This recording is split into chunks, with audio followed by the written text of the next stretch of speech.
మండల పార్టీ అధ్యక్ష పదవి వరించింది. సో ఏ విధంగా ఫీల్ అవుతున్నారు సార్? అంటే మేము మా గుండెలో కాంగ్రెస్ పార్టీ అంటే నాన్న తండ్రి ఎంత జలమిస్తారో కాంగ్రెస్ పార్టీ కూడా ఆ విధంగా మాకు గుండె అంకితం. గారి నాయకత్వానికి స్వాగతం పలికేది, కాంగ్రెస్ పార్టీ జెండాకు స్వాగతం పలికేది ఎప్పుడైనా. కాబట్టి మేము దాదాపు నేను ఫస్ట్ మా పెదనాయన సర్పంచి, దాని తర్వాత మేము రాజకీయాలు వచ్చినాం. ఇక్కడ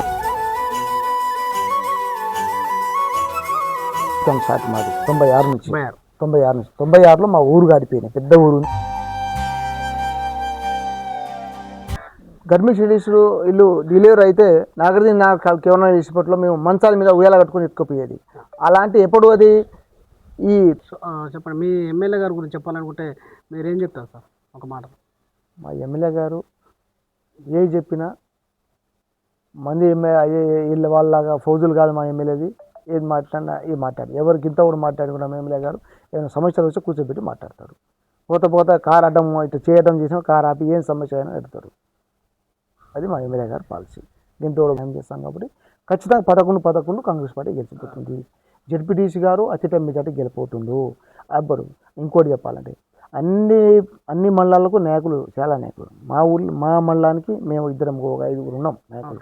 ఇప్పుడు మా పెద్దిరెడ్డి అన్న కానీ, మా జిల్లా నాయకుడు సాగర్ అన్న కానీ, శేఖర్ కానీ, మా మాజీ నాకన్నా ముందు చేసిన ఆయన పార్టీ అధ్యక్షుడు కృష్ణ నాయక్ కానీ, మేము కానీ, ఇంకా మా లోకల్ సర్పంచ్లు కానీ, భగవాన్ నాయక్ కానీ అందరితో కలుపుకొని ఖచ్చితంగా జడ్పీటీసీ కూడా మేమే నెక్కుతాం, ఎంపీపీ కూడా మేమే నెక్కుతాం. లాలు నాయక్ 2 ఎంపీపీ బరిలో కానీ జడ్పీటీసీ బరిలో కానీ ఉండే అవకాశం ఉందా? మీ అభిమానులు కానీ, మీ గ్రామస్తులు కానీ, ఏమైనా మీ కార్యకర్తల నుంచి ఆ డిమాండ్ ఉందా? రైట్, మాకు ఎంపీ కానీ జడ్పీ కానీ ఉండాల్సిందే.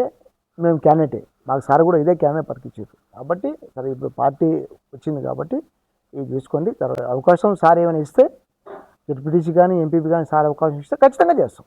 మా ఎమ్మెల్యే గారు అవకాశం ఇస్తే ఖచ్చితంగా చేస్తాం. ఖచ్చితంగా పోటీలో ఉంటాం. ఖచ్చితంగా పోటీలో ఉంటాం.